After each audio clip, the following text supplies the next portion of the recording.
E aí, pessoal?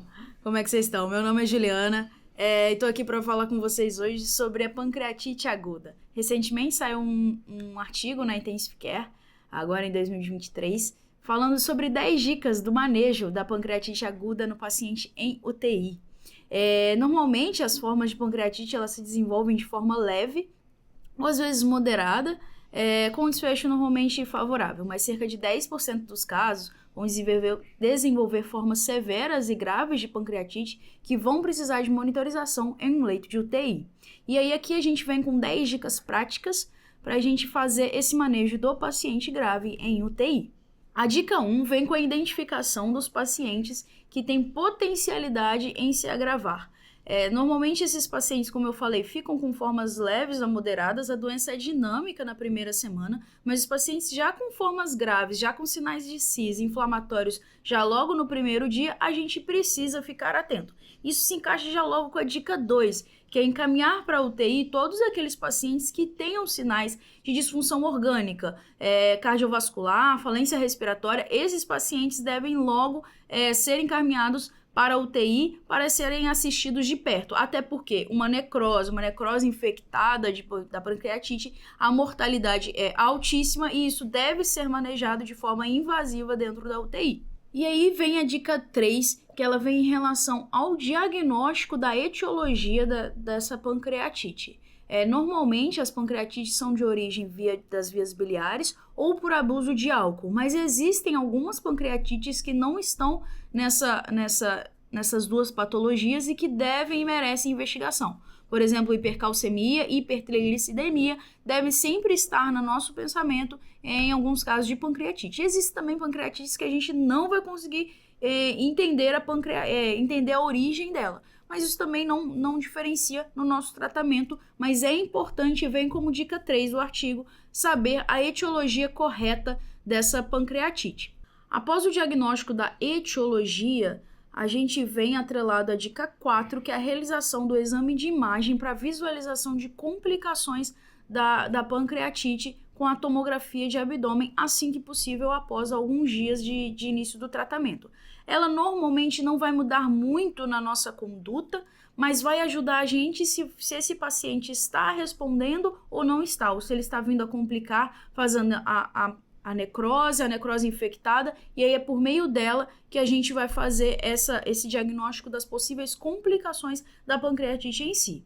E aí, após eu ter feito o diagnóstico da etiologia, ter feito a minha tomografia para entender as minhas potenciais gravidades, a nossa dica 5 é em relação à realização da medição da pressão intraabdominal. Essa pressão muito alta, que é a pressão acima de 20 milímetros de mercúrio, ela deve chamar a atenção e a gente precisa ser feito de forma mais rotineira, porque caso tenha, a gente precisa pensar em algumas condutas. A gente ou vai sedar esse paciente, às vezes até bloquear esse paciente, nós vamos limitar a infusão de líquidos, ou então estimular a diurese. Então, a medição dessa pressão intraabdominal é importante em relação à síndrome compartimental abdominal, que pode ser muito grave. E então, saindo dessa parte mais de diagnóstico, nós chegamos na parte do tratamento em si. A base do tratamento é a expansão volêmica, evitar hipovolemia. Não posso deixar de forma alguma esse paciente hipovolêmico, então eu tenho que fazer a reposição de fluidos. Eu vou dar preferência para soluções balanceadas a soro fisiológico, mas de qualquer forma a gente precisa fazer a reposição volêmica. A gente sabe que nem todos os serviços possuem soluções balanceadas, mas a gente precisa evitar a hipovolemia. E, ao mesmo tempo, nós não podemos causar uma sobrecarga volêmica. A gente precisa a todo custo evitar sobrecarga volêmica e, caso seja necessário, a gente já inicia vasopressor. Isso tudo pensando na resposta inflamatória que existe na pancreatite.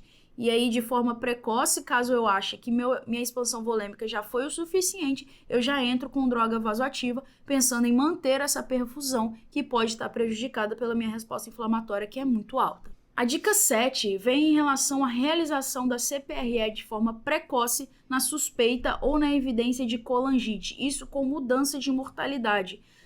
A presença da colangite na pancreatite, ela pode ter uma mortalidade alta e é por isso que há essa indicação de você já vir com a CPRE de forma mais precoce possível para desobstruir essa via biliar. Caso exista dúvida, às vezes o diagnóstico de colangite não é tão evidente, estou na dúvida se realmente existe ou não existe a colangite, eu posso lançar mão também de realização da CPRE, porque caso tenha a colangite, isso pode ser desastroso. Então, na dúvida, se tem ou não tem colangite, também é melhor fazer. Mas se eu sei que não há colangite, a realização da CPRE de forma precoce, não existe mudança de mortalidade para fazer ela de forma precoce na ausência de colangite. A dica 8 vem em relação à alimentação. Existe uma briga aí, e já existem diversos estudos mais recentes com a orientação de se aliciar a dieta o mais precoce possível. Os estudos já mostram que a utilização de nutrição parenteral nesses pacientes existe aumento de mortalidade. E a gente sabe que a maioria deles vão começar a se alimentar e vão tolerar muito bem a nossa dieta em 72 horas. Então, assim que possível, assim que esse paciente tolerar a dieta enteral, a gente deve iniciar e deve progredir essa dieta conforme a aceitação do paciente e não nem necessidade mais de deixar esse paciente dieta zero ou iniciar nutrição parenteral, caso ele tolere a via enteral. Em relação ao uso de antibióticos, vem aí a dica 9. Não existe nenhuma evidência de que o uso profilático de antibióticos evita a evolução para necrose infectada. Então, não existe nenhuma recomendação da realização profilática de antibióticos. No entanto, se eu tenho uma evidência concreta de que existe uma infecção, eu devo tratar essa infecção da forma mais precoce possível e lembrar sempre das etiologias de cocos mais presentes nesse caso, como enterococos e etc.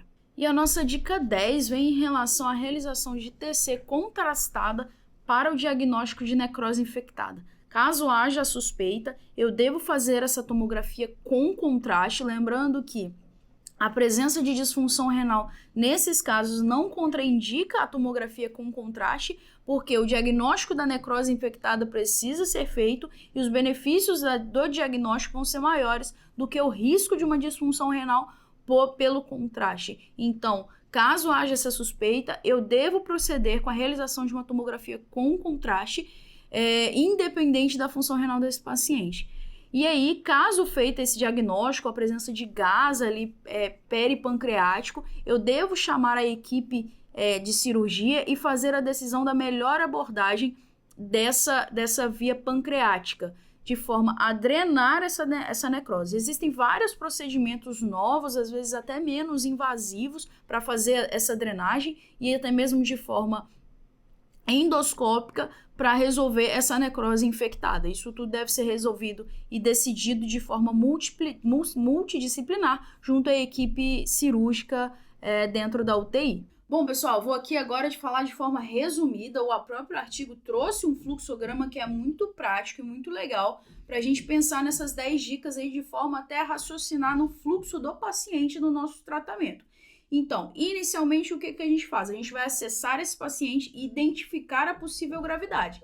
Acessei esse paciente, vi que ele é um potencial gravidade, eu encaminho ele à UTI se ele tiver sinais de disfunções orgânicas, disfunção circulatória, disfunção respiratória.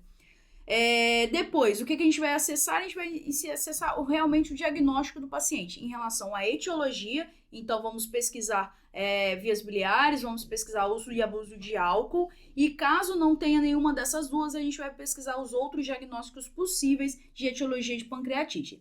Lembrar da realização da tomografia de forma mais precoce assim que possível, para pensar em diagnósticos diferenciais ou até mesmo complicações da própria pancreatite. Depois, lembrar da medição da PIA. Uma PIA muito aumentada, pressão intraabdominal alta, pode ser ruim e eu preciso já medir de forma um pouco mais rotineira para tomar as medidas cabíveis em relação a essa pressão intraabdominal alta. E aí nós vamos em relação ao tratamento em si. Lembrar sempre de corrigir hipovolemia. Esse paciente não pode estar seco. Ao mesmo tempo, eu não posso dar soro demais e deixar ele hipervolêmico também não é bom. Caso necessário, eu já entro com droga vasoativa a evitar a hipervolemia nesse paciente. Pacientes com colangite, lembrar sempre de fazer a CPRE de forma precoce. Estou na dúvida se tem colangite. Faça a CPRE, é melhor do que perder esse paciente com essa colangite grave. Em relação à dieta, já veio muito discutido, mas hoje a gente já sabe que eu posso progredir essa dieta de forma mais precoce assim que o paciente tolerar. Normalmente isso dura em torno de 72 horas.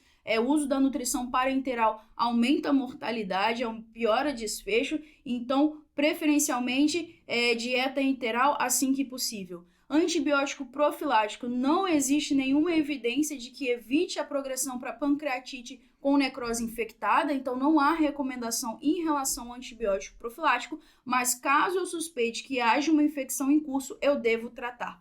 E a dica 10 e a última é lembrar da necrose infectada. Se eu suspeito dela, eu preciso fazer tomografia com contraste, mesmo que esse paciente já esteja com uma disfunção renal ali da própria inflamação, eu preciso fazer tomografia com contraste, porque se tiver uma necrose infectada que será vista na tomografia, eu preciso tomar as providências cabíveis. Bom, pessoal, é isso. Algumas dicas simples e práticas com esse fluxograma que o próprio artigo trouxe pra gente pensar em entender esse paciente com a pancreatite na UTI. E muito obrigada e até a próxima.